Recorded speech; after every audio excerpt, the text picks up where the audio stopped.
People have reminded me over the years of that famous quote by Gandhi, which said, first they ignore you, then they laugh at you, then they fight you, then you win. I went through the period of ridicule. I went through the period of being ignored. I went through the period of being laughed at in the street.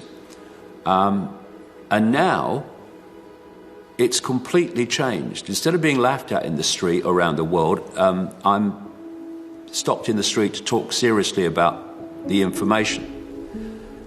Instead of wondering where the next audience is coming from, as I used to say, I could have spoken in a phone box for many years and there'd still be room. The interest is fantastic.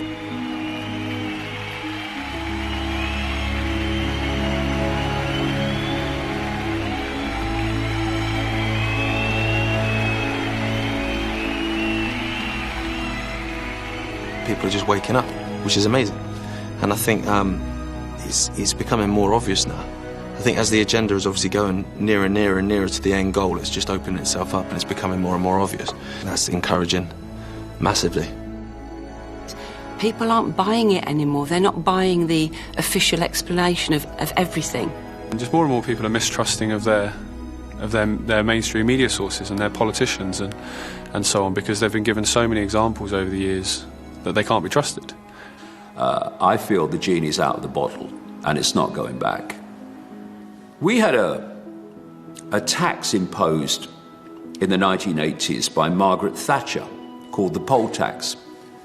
It was a desperately unjust tax, and large numbers of people simply refused to pay the tax. What happened? They had to change the tax and drop it. Not only that, it was the start of the end for Margaret Thatcher, who was perceived as the Iron Lady and who was impregnable. And all people have done is say, no, not doing it. Someone comes out of Downing Street, someone comes out of the White House. They say, we've had a meeting and this is what's going to happen. What if enough people say, we're not doing it. We're not doing it. Where is their power? There is none. The power of the few is in the acquiescence of the many. And if we stop acquiescing with our own enslavement, we cannot be enslaved. We are at a fork in the road. If we go on as we are, we'll live in a fascistic Orwellian global state within decades. And I'm being seriously optimistic when I say decades. If we take our power back and we start questioning and we stop fighting among ourselves, then 7.5 billion people can't be controlled by a handful. If the 7.5 billion, A, know what's going on, and B, won't have it.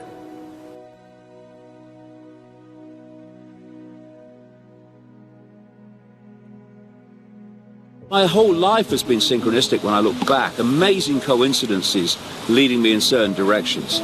But since I had my mind explosion in 1991, the synchronicity have been unbelievable. And here we are, we're filming about, my life, which is about defending and expanding freedom.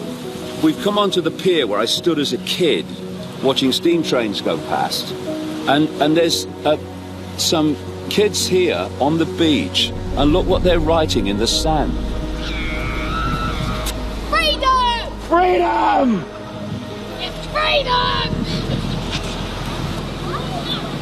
I get emotional with it. Because of what's happening in the world compared with what could be happening. The enslavement that could be freedom, the illness that could be health.